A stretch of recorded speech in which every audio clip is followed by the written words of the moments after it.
يدل على الوفاء بين الأصدقاء، وأنه مهما انقطع الأصدقاء عن بعض وإن كان ربع قرن أي 25 عاما لا يتغير الوضع دام الوفاء والمحبة موجودة. هذان صديقان سمي الأول محمد والآخر خالد، يعني كانوا يجتمعان ويقضيان أمتع الأوقات ويسهران ويتبادلان ويتجاذبان الحديث، وهما في غاية المتعة منذ الطفولة، يعني من السنين المتوسطة وما بعد الابتدائي، واستمر حتى تخرج. سبحان الله، محمد توظف وظيفة بسيطة جدا، يعني يكاد يعني بالكاد يستطيع أن يعيش بها يعني على قدر الحال، بينما خالد لم يتوظف.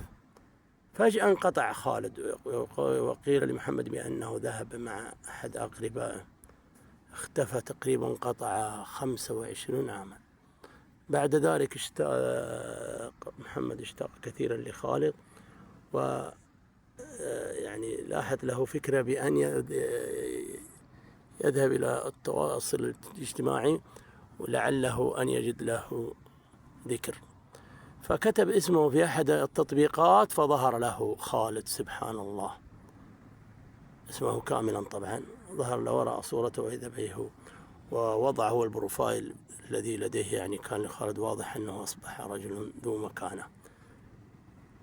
كتب له ورسله: أنا محمد، ولكن سبحان الله لم يعيره اهتمامه. بعد ذلك ذكره بالسهرات وأيام الوناسة.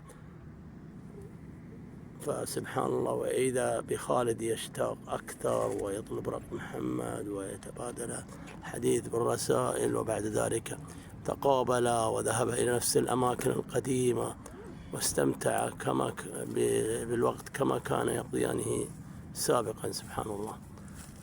وبعد ذلك يعني رأى خالد أن محمد حاله يعني ضعيف نوعا ما ماديا، وخالد على العكس في وضع مادي جيد ويتاجر ويشتغل ويعمل، وطلب محمد بأن يعطيه بعض المال ويشغله له معه في التجارة.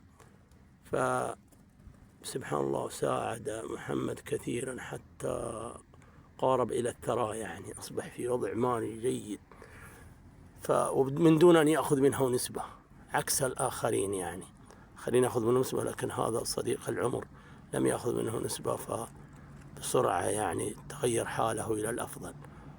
وهذه المحبة تدوم مهما كانت الظروف ومهما كانت الأعوام وسنوات الانقطاع كبيرة جدا. هذا وصلى الله وسلم على سيدنا محمد. السلام عليكم ورحمة الله وبركاته.